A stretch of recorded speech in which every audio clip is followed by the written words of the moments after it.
teksturnya itu tebel gitu, terus agak kasar, dan dimakannya juga agak asem.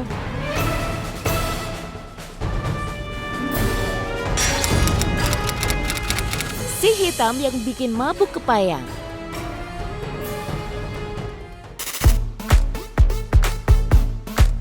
Segala minuman yang segar-segar pastinya laris manis selama bulan Ramadan. Salah satunya tentunya es cincau hitam yang nikmat dan menyegarkan. Tapi tetap jangan asal konsumsi ya. Meski katanya cincau hitam terbuat dari ekstrak tanaman, tapi ternyata ada oknum yang menggunakan bahan berbahaya dalam campurannya. Sejauh apa cincau hitam abal-abal ini membahayakan kita dan bagaimana untuk mengenali ciri-cirinya? Tim Titik Target pun menelusuri pasar-pasar tradisional. Target pertama kami adalah salah satu pasar di Kota Bogor, Jawa Barat. Sejumlah pedagang cincau hitam mengungkapkan jika cincau hitam abal-abal mudah dibedakan dari warnanya. Cincau asli biasanya berwarna hitam pekat, sementara cincau abal-abal berwarna agak kecoklatan atau hitam pudar. Perubahan warna ini dipengaruhi penggunaan pengawet ataupun boraks untuk menjaga teksturnya. Karenanya pula pedagang cincau abal-abal disinyalir tak berani membuka lapaknya pada pagi atau siang hari. Karena dalam kondisi terang, cincau hitam abal-abal akan mudah dikenali pembeli.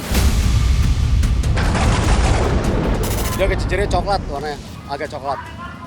Iya, agak coklat ya. Nggak terlalu hitamnya, nggak terlalu ini banget. Dia agak coklat. Ketara. Ya, kita juga kan pertama kita ini dulu di pabriknya gitu. Kita cobain dulu gimana bahan-bahannya gitu. Biasanya malam. Kalau siang dia nggak mungkin coklat, ketahuan. Kecilnya agak coklat warna kalau siang. Cincau yang tidak menggunakan bahan pengawet ataupun boraks bisa pula dicirikan dengan tekstur yang lebih lunak jika ditekan permukaannya. Cincau berbahan alami juga memiliki masa ketahanan konsumsi lebih singkat. Dari segi harga, cincau hitam abal-abal tentu dijual lebih murah dibanding harga pasaran cincau hitam pada umumnya. Batasnya kan 2 hari udah kita buang gitu. Ya udah nggak bisa dikonsumsi, udah 2 hari. Beda aja, cincaunya nggak empuk gitu. Kalau ini empuk. Kalau pakai formalin agak kuat sih. Sampai berapa lama tuh, Pak? Karena 2 minggu, 3 minggu, yang ngejual 3.000, kalau yang bahan-bahan ngawet lah gitu ya, 3.000 bisa nyampe, kadang 3 ceban. Kalau ini kan asli, saya ngejualin, bisa ngejual 5.000 satu. Meski demikian, pedagang cincau hitam abal-abal tetap berani membuka lapaknya secara terbuka. Mereka biasanya berbaur dengan pedagang cincau hitam asli supaya tidak terendus aksi curangnya. Keberadaan oknum pedagang seperti ini tentu saja memberikan dampak bagi pedagang penjual cincau hitam asli.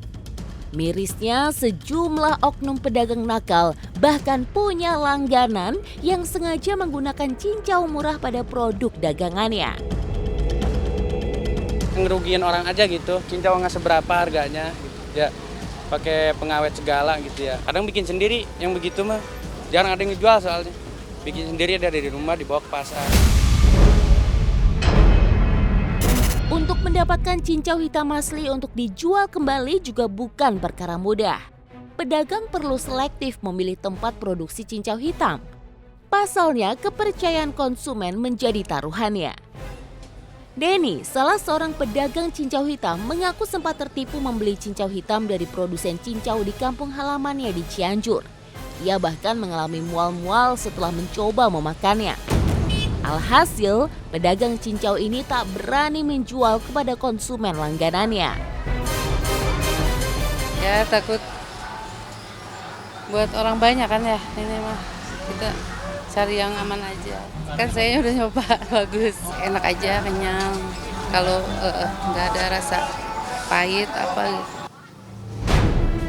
Harga jual cincau hitam abal-abal memang lebih murah dan cenderung merusak harga pasaran cincau hitam.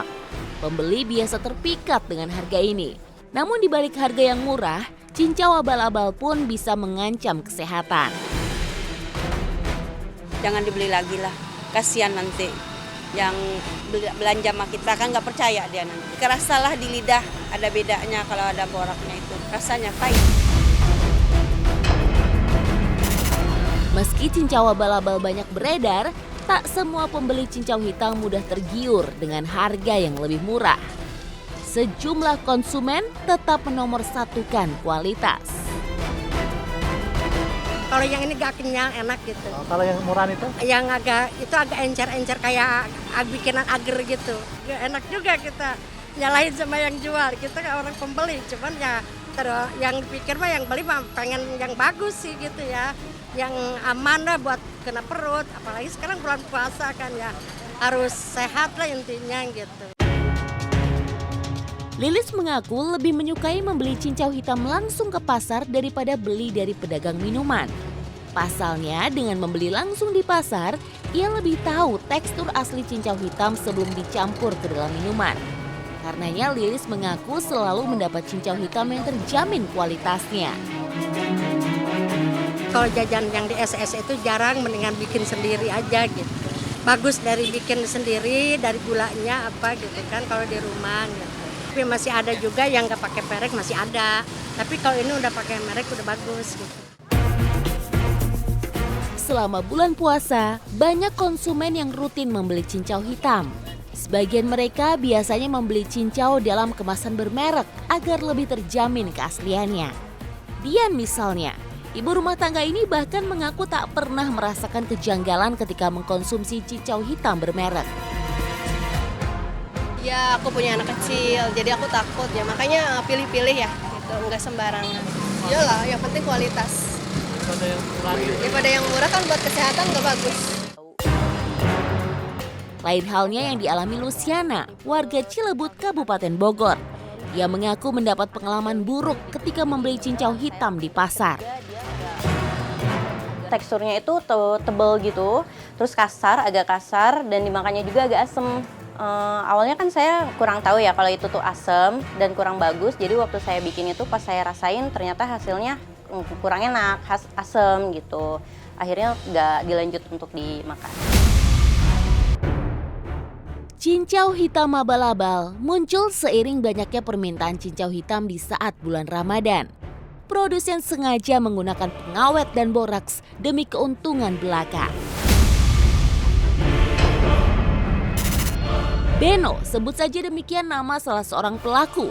Pembuat cincau hitam ini mengaku sudah 3 tahun lamanya menggunakan boraks untuk membuat cincau. Untuk daun cincaunya sendiri kita jadi lebih ngirit lah, ya. Karena kita juga kan mengondisikan daun cincau sekarang ini lebih mahal ya. Jadi dengan menggunakan itu kita lebih sedikit mengirit gitu. Awalnya Beno memproduksi cincau hitam tak menggunakan boraks. Namun karena dagangannya tak bisa terjual cepat, ia pun mencari cara supaya cincau hitamnya bisa tahan lama dan laku terjual kembali. Dengan menggunakan boraks, cincau hitamnya diklaim tahan selama 5 hari dalam suhu ruang. Cincau hitam dibuat dari daun janggelan yang telah dijemur 3 hari sebelumnya. Usai daun dicacah kecil-kecil, daun pun direbus sampai keluar sarinya. Air rebusan yang pekat lalu disaring dan dicampur dengan tepung sagu. Sagu ini buat campuran nanti ke cincau itu supaya nanti cepat kental. Kalau tanpa ini kan lama gitu kentalnya. Kalau pakai ini mempercepat untuk pengentalan. Nah, kalau pakai ini, walaupun daunnya nggak begitu banyak, bisa cepat jadi gitu. Untuk mendapatkan boraks sendiri, Beno tak perlu repot-repot harus ke toko kimia. Apalagi harganya termasuk murah. Kita juga kepikiran ya, ada rasa takut. Tapi di warung-warung itu banyak beredar juga sih. Kalau bisa dikatakan dilarang, mungkin emang dilarang mungkin, tapi kok di warung juga kita nggak begitu sulit untuk mendapatkannya.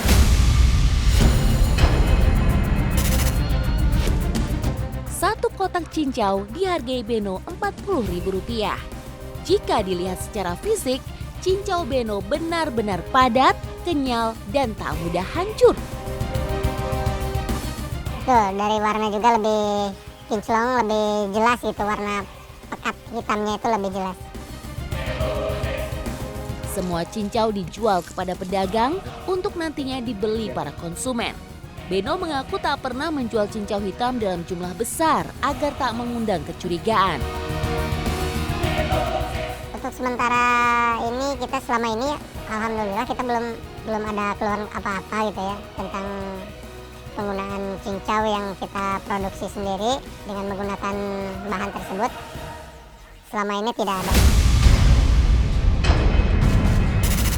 Meskipun telah dilarang penggunaannya, tak bisa dipungkiri, boraks masih dilakukan oleh pedagang, padahal efeknya pun tak main-main. Resiko paling cepat ada mual, nyeri ulu hati, dan muntaber.